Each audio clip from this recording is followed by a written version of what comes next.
হাতে গোনা মাত্র কয়েকটা দিন আর তারপরই বাঙালির শ্রেষ্ঠ উৎসব দুর্গাপুজো। গণেশ পুজোর পর থেকেই কার্যত সাজো সাজো রব গোটা বাংলা তথা বিশ্ব জুড়ে থাকা বাঙালিদের কাছে। বর্তমানে একদিকে যখন সাবেকিয়ানা তো অন্যদিকে আবার থিমের পুজো। কেউ 6 মাস ধরে, কেউ আবার 1 মাস আগে পুজোর থিম প্রস্তুতি শুরু করেছে। তবে পশ্চিম মেদিনীপুর জেলার দাসপুরের গোপালপুর সার্বজনীন দুর্গোৎসব কমিটির উদ্যোক্তাদের এবারের ভাবনা অ্যামাজনের জঙ্গল। মানে একদিকে যেমন সাবেকিয়ানা, ঠিক তেমনি অন্যদিকে আবার থিমের পুজো। কেউ 6 মাস ধরে, কেউ বা আবার 1 মাস আগের পুজোর থিম প্রস্তুতি শুরু করেছে। তবে পশ্চিম মেদিনীপুর জেলার দাসপুরের গোপালপুর সার্বজনীন দুর্গোৎসব কমিটির উদ্যোক্তাদের এবারের ভাবনা অ্যামাজনের জঙ্গল।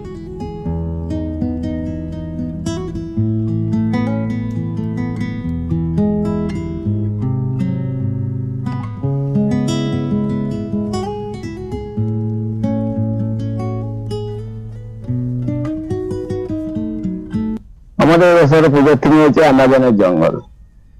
আমরা গত আগে টাইটানিক করেছি, কন্যাকুমারী করেছি, বিভিন্ন কিছু থিম করেছি। এবছরে আমাদের চিন্তা ভাবনা হয়েছে যে অ্যামাজনের জঙ্গল করব, যার জন্য আমাদের এটা করা হচ্ছে আর কি। কত টাকার বাজেট? এই বাজেট মোটামুটি 20 লাখ আমাদের ধরা আছে। বৃষ্টি হলে কি কি ব্যবস্থা রাখছে? বৃষ্টি হলে এখানে তো ছাওয়ার ব্যবস্থা কিছু করা যাবে নাকি, আমার জঙ্গলের ভিতরে ছাওয়া যাবে না। এবারে বৃষ্টি আমাদের হলে যে নিত্য নতুন একটা আলোর সিস্টেম আমাদের করা হচ্ছে, তো বৃষ্টির সময় আলোটা জ্বলবে না বলে বলছে। আমরা এটা নিয়ে একটা চিন্তা করেছি যে আলোটা কিভাবে কি করবো আর কি। সরকারি সাহায্য পান? সরকারি সাহায্য আমরা পাই। কত লোক হবে আসলে? লোক আমাদের এখানে মোটামুটি এখন 2-4 লাখ লোক হবে। ভিড় সামাল দেওয়ার জন্য কি ব্যবস্থা? ভিড় সামাল দেওয়ার জন্য আমাদের প্রশাসন থাকে, বাকি আমাদের স্বেচ্ছাসেবকরা থাকে, যাতে করে মানুষের আমরা পরিষেবা দিতে পারি, সেই হিসাবে আমরা চলছি। একটি বট গাছকে কেন্দ্র করে ব্রাজিলের অ্যামাজনের জঙ্গলের মতো করে গড়ে তোলা হচ্ছে পুজো মণ্ডপ।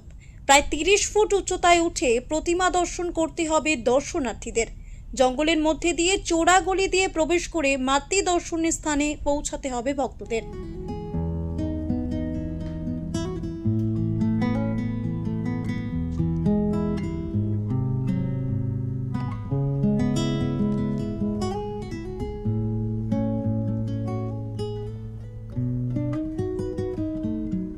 এই অভিনব থিম তৈরি করতে খরচ হবে 20 থেকে 22 লক্ষ টাকা। সরকারি সাহায্য থাকলেও বেশিরভাগ অংশই এলাকার মানুষজনের কাছ থেকে চাঁদা তুলে করা হয়েছে। উদ্যোক্তারা আশাবাদী এবারের পুজো মণ্ডপে কয়েক লক্ষ মানুষের সমাগম হবে। পশ্চিম মেদিনীপুর থেকে শান্তনু পানের রিপোর্ট, ওঙ্কার বাংলা।